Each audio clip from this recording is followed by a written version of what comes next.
구독과 좋아요, 알람 설정 감사합니다.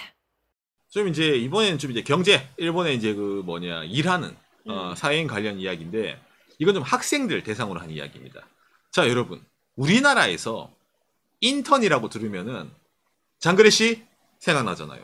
그렇기 때문에 한국에서는 이 미생이라는 드라마로 인턴 빡시다. 일본의 이 취업 활동에 있어서 최근에 인턴이 트렌드이기 때문에 이런 얘기를 합니다. 왜냐면은 예전에는 이제 인턴을 안 해도 됐거든, 일본에서는. 그런데 이제 인턴이라는 자체가 필수, 어찌 보면 이제 취업 활동을 좋은 데 가려면은 인턴 경험을 쌓아야 되는 게 요즘 일본 대학생들, 학생들에게 상당히 이제 필수적인 과정으로 자리 잡기 시작을 했어요. 예. 그래서 이제 기업에서도 이 인턴이라는 걸 운영을 해야 되거든요. 그런데 아까 말한 것처럼 한국에서 제가 여러분들한테 인턴이라면 하면 여러분들 장그래 시멘시로 뛰어다니면서 밤에 뭐 물건도 팔고 막 난리를 치면서 과장 밑에 차장님 밑에 뭐 그러 해야 된다고 생각을 하잖아요. 빡신 거다. 그런데 일본의 인턴이라는 거는 우리가 생각하는 그런 인턴과는 전혀 다른 겁니다. 사회생활에 시옷도 모르는 우리 정말 온실 속의 햇병아리들을 모아놔요. 이 친구는 있잖아. 컴퓨터의 키보드 배열조차 모를 거야. 아니면은 PPT의 P가 뭐에 약자일지도 모를 거부터 해가지고 이 친구는 일단은 업무 능력은 거의 0으로 수렴한다라고 생각을 하는 게 일본에서 인턴입니다. 그리고 우리 회사에 대해서 하나도 모른다고 생각해서 시작합니다. 그렇죠. 업무 능력 제로, 사전 지식 제로라는 거를 전제 조건을 두고 하는 게 일본의 하는 일반적인 인턴이거든요. 그러다 보니까 이게 학생들은 취업을 하기 위해서 인턴이 필요하다고 들었는데 이걸 어떤 식으로 말하면은 직업 체험 학교 같은 느낌입니다. 딱 그 순간만큼 이거 나 정장 입었으니까 나도 사회인인가? 이게 만년필 이런 식으로 있잖아. 직업 체험을 시켜주는 거야, 학생들한테. 이게 일본의 인턴 시스템입니다. 이걸 왜 해야 되냐면 기업에서도 있잖아요. 학생들에게 뭔가를 해야 돼요. 일본이 저랑 취미코가 예전에 취업 활동할 때 뭐 거의 10년 전이랑 비교해가지고 지금이 취업, 해금 이제부터 취업 활동을 시작해도 됩니다. 일본은 정해두고 레디 땅 이러고 시작하거든. 일본은. 예, 맞아요. 그게 예전에는 4월달 정도였어요. 근데 이게 점점 늦춰져가지고 지금 여름까지 왔거든. 그러다 보니까 기업 입장에서는 국가에서 야 니들 늦게 스타트 해라 이래가지고 늦게 여름부터 채용을 하는데 실제로는 봄 아니면 그 이전부터 채용을 하고 싶단 말이야. 왜? 그래야지. 안 그래도 일본도 인구 줄어들고 유능한 학생들은 줄어드는데 우리 기업에 오는 친구들을 미리 확보를 하고 싶은 거지. 그러다 보니까 좋은 수단이 생긴 거예요. 뭐? 인턴. 예. 될성잎은 나무는 떡잎부터 알아본다고. 요거 너 찜 발라두는 거잖아. 그런 것처럼 인턴은 일본에서 정식 채용 과정이 아닙니다. 하지만 이걸 딱 들어보면은 여러분 있잖아요.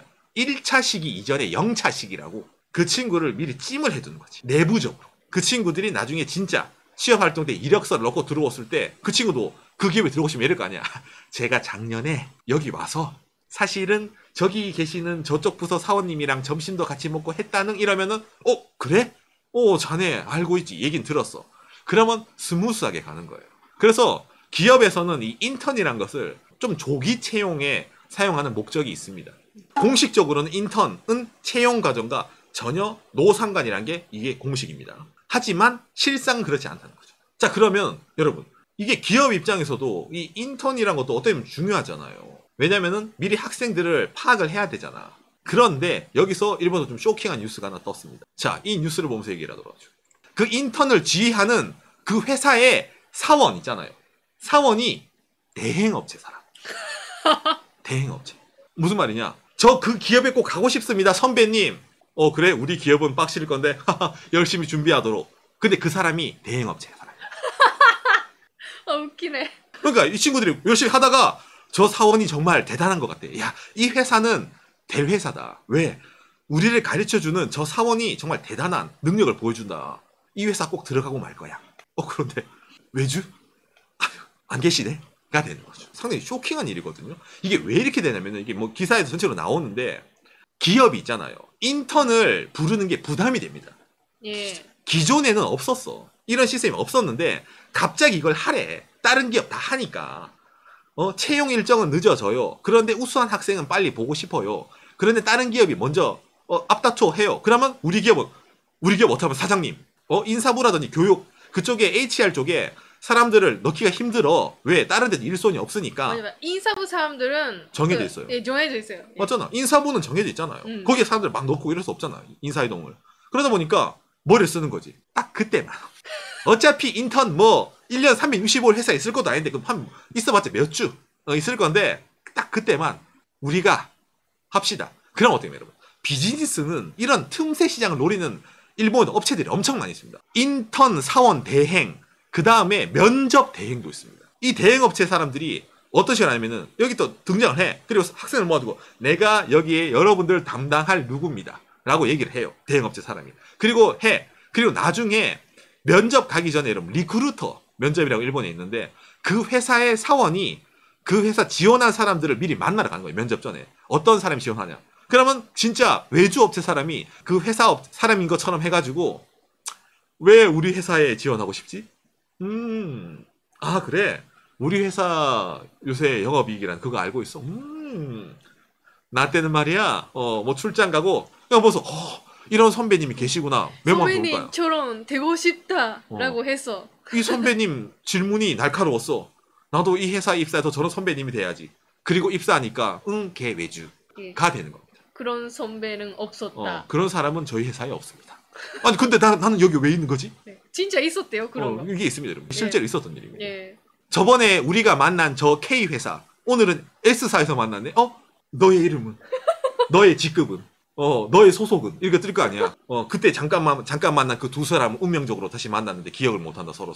그렇기 때문에 이게 상당히 기업 입장에서는 인사부에 부하가 걸리기 때문에 어쩔 수 없는 건 이해가 되는데 채용을 하는 사람 입장은 그거야. 부하가 된다 이거야. 그런데 지원을 하는 학생 입장이 돼버려요. 학생 입장에서는 그 기업을 판단하는 요소가 사원과 대화하는 그 내용도 상당히 중요하지 않습니까? 예를 들어 면접. 어떤 사람과 면접을 해요. 어떤 사람이 인터넷에서 나에게 가르침을 줘요. 그런 조그만 팩터가 모여가지고 그 회사의 지망 동기라든지 그 회사를 일지망으로 가고 싶게 만드는 거잖아, 사람은. 근데 그게 거짓이어봐. 그게 가짜였다면 그 사람, 그 친구의 지망 동기가 어떻게 되는 거예요?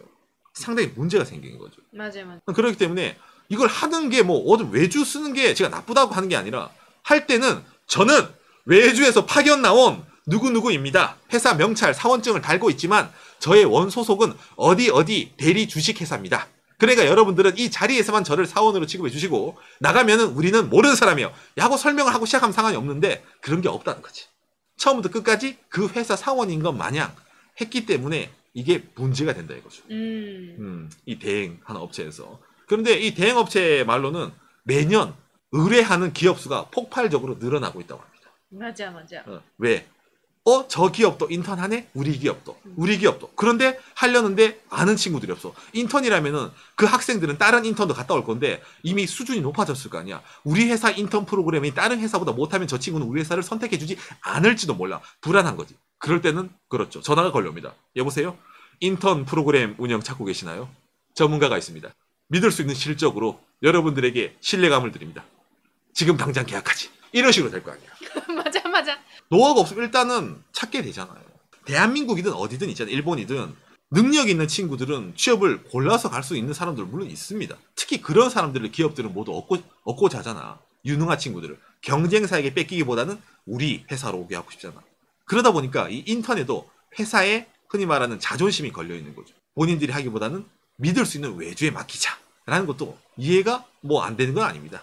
다만 학생 입장이 돼서 이런 일을 생각해 보았을 때 이게 진짜 옳은 일이냐 하는 거는 상당히 논란의 여지가 있다는 거. 그러니까 회사 내에서 사람을 뽑는다는 건 상당히 중요합니다. 맞잖아요. 회사도 생물이에요. 사람이 모여서 회사가 되는 겁니다.